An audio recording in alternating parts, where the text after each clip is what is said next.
It's now time for Real Estate Today, brought to you courtesy of our sponsors, Howard Johnson Realty Limited, of unit number 15 in the Ligony Post Mall in Kingston 6. Today's topic, as we've been telling you from earlier this morning, the current state of Jamaica's agricultural industry and the fruitful benefits of farming at home. We know that Jamaica is a beautiful island. It's known as the land of wood and water and the soil of rich and nutritious foods. Our country has a great capacity for food production, and there are many exciting opportunities on the local and global market for the agricultural sector. One such prospect for developing agriculture is, in case you didn't know, we'll tell you, farming at home. So in this segment, we're going to be joined by Howard Johnson Jr., the CEO of our sponsoring entity, Howard Johnson Realty. I think we have Howard on the line. Morning, Howard. Good morning to you, Richie. And how are you today, sir? Well, I'm a bit tired, but I'm pressing along. All right. Maybe due to a lot of work. It's a busy time for you at the office, I suspect. It is. A lot of things are happening on both sides of the businesses. So yes, I am very, very busy. All right. Glad to hear that. I hope it stays like that. I'm sure. And we also have as our guest Minister of Agriculture and Fisheries, Honourable Floyd Green, who is on the telephone. Good morning, Minister. Morning, Sir Richie. How are you? Howard. Not too bad. Good morning to you. Not too bad. So glad that you could join us. Let me start with you, Minister Green. What can you tell us about the current state of agriculture and the agricultural industry here in Jamaica at this time? Well, I think, especially now more than ever, people recognize how important agriculture and fisheries is to our country. I think with the COVID-19 reality, a lot of people ended up asking themselves, will we be able to feed ourselves? How can we feed ourselves? And as such, agriculture has taken on new significance. So the state now currently is that we still have a robust sector. We have over 230,000 registered farmers, over 26,000 registered fishers, and they continue to go out to ensure that we have food on our table. Agriculture contributes about 7% of our GDP, and despite COVID-19, which has been challenging for our farmers and fishers, we did have significant dislocation to our main markets, and those would be things like our tourism marketplace, our hospitality sector, our restaurants, and our schools. And with all of those going down, you can imagine that there was tremendous dislocation, and a number of our farmers had a hard time moving excess produce. Thankfully, they did intervene, and we had a $240 million project where we were buying excess produce from our farmers. We're still doing it and redistributing it to farmers market. And all in all, year-on-year agriculture actually grew. So we actually recorded for 2020 our highest domestic crop production ever. So, fantastic. So despite all the challenges, which I would say agriculture and fisheries is alive and well. And with all the activities that are happening out there in the agricultural sector, would you say that you're seeing a direct impact positively on the country's food import bill?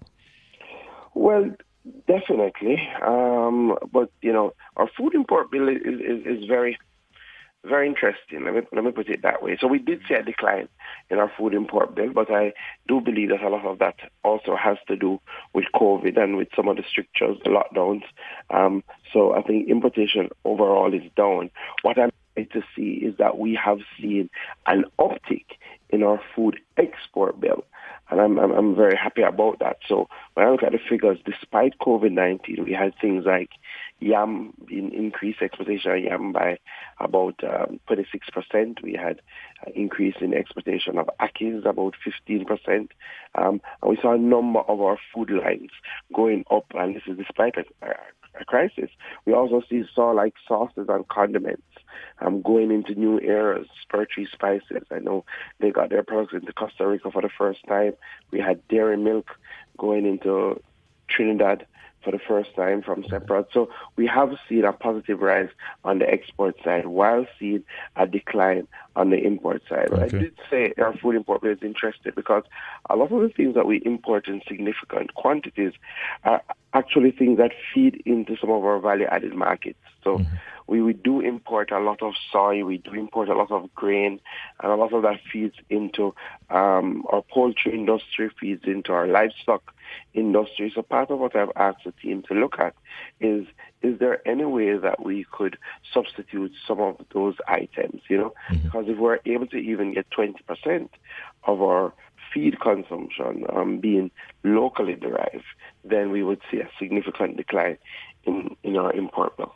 How is the project that was recently announced by yourself and the ministry of distributing some 2,500 gardening kits? How is it going so far? What feedback are you getting? Tell us a little bit by way of an update, yes? The feedback has been exceptional, quite frankly. We had an application process, which is now closed, but at the end of the application process, we had over 7,000 Jamaicans who applied for a backyard gardening kit. So that far exceeded our expectations. As I said, we did identify 2,500 kits that we are distributing. So we did select 2,500 people from those 7,000. We did see the majority of applicants were female and were between the ages of 25 and 40. So we're happy. We're happy to see the profile of those who were applying. So we've started the distribution. I think we are about 700 now, and we've had to be doing it slowly because we are not doing the large gathering. So we set up appointments for people to come to the office to collect their kits so we can walk them through a little bit.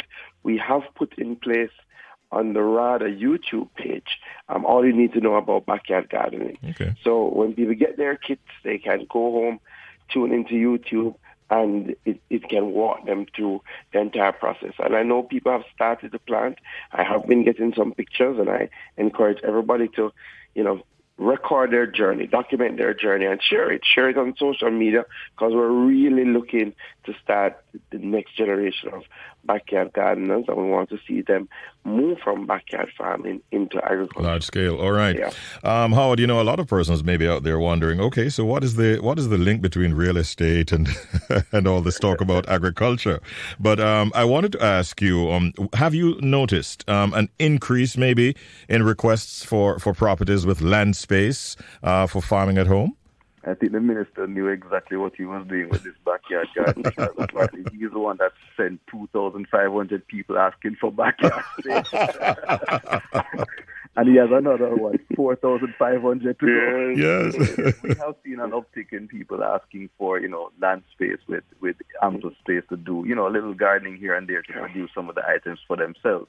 And in addition to that, we are seeing an uptick for persons who would like to have farmland, and they, if it has an old house or anything on it that they would like at least 3, 4, 5, up to 15, 20 acres of land. And the minister would be happy to know that a lot of those demands are asking for it in St. Elizabeth. Oh, perfect. The best place. The food basket.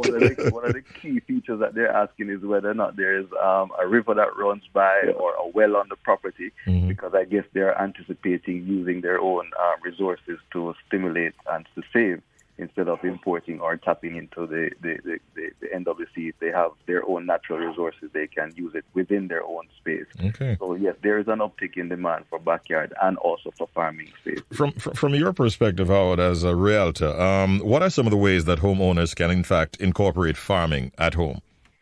Well, it's one, firstly, you have to have the desire to do it.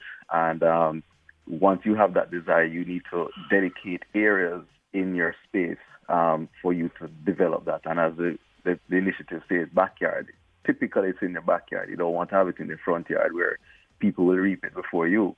So you want to have it in a secured space, and you want to ensure that the environment is as such, the soil is as such that it can take whatever it is that you are going to be planting. So the preparation and the maintenance will be predicated on the type of products that you will be farming. And as such, you have to make sure that your space is amply prepared. And we are encouraging people to do that, because there were times when we saw spikes in produce, the cost of produce, and a lot of persons couldn't buy certain things. And I think that stimulated persons growing their own things. And in other parts of the world, people are going from farm to plate. And if you can do that within your own space, that would be fantastic. So we want to encourage our homeowners to look into that area and partner with the ministry and to get ideas as to how to do the backyard gardening. Let me just give one more opportunity to Honourable Floyd Green to sort of emphasize the importance and benefits of farming at home. Yeah, it's so critical, especially now. And just to say, we call it backyard gardening so that people can have a correlation with what we're talking about. But the reality is that most of our gardens now are containerized solutions. So, I say to people, if you don't have space in a backyard per se, you can use even old bottles, you can use pots that you buy, and you can do your gardening. You can plant tomatoes, you can plant lettuce, and they actually do quite well. It's critical because, one, clearly want to ensure that everybody's food secure, and if you can reduce the cost that you spend when you go out by farming some of your own food, that helps. But more importantly, there's a therapeutic impact, Richie, in terms of gardening and seeing something come from your own labor. Yeah. And the final thing why we really embarked on the program is because we want people to be more appreciative of what goes into agriculture, what goes into farming. And all the research has shown that once you start your own garden, when you go out, your consumption patterns change, right? You're thinking about the cost of agricultural produce, that changes because you realize it is hard work.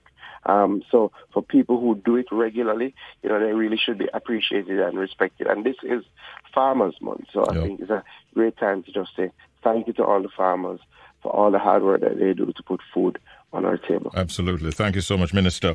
The tip of the day, ladies and gentlemen, I've been tasked with that responsibility. If you're planning to venture into farming, you first need to explore the different options available, seek advice from the experts, then make a decision and stick to the one that best suits you. How's that, Howie? That is perfect. Right on time. All right. And now it's over to you for what we call the Deal on the Edge. To you, Howard. Yes, sir. A fully refurbished 3-bedroom, 2-bathroom, single-family home in Patrick City. One of the bedrooms comes equipped with an air conditioning unit, and there's extra room that is potential to be a 4th bedroom. The property has a newly installed electronic gate, water tank, single-car port, and open parking to accommodate a second car. We're asking you to contact Michelle Scott at 876-868-4530. The asking price for this is $170,000 per month, 3-bedroom, 2-bathroom refurbished house. Good luck with that one. I'd like to thank you both, gentlemen. Howard, thank you very much for your sponsorship and your participation. And Minister Green, thank you very much for your appearance this morning and the information you shared. Have a great day. More than welcome. Thank you. Thank you, Richard. All right, Howard. All the best. We appreciate that. And, of course, that was Real Estate Today, brought to you courtesy of Howard Johnson Realty Limited. They are located at unit number 15 in the Ligony Post Mall in Kingston 6.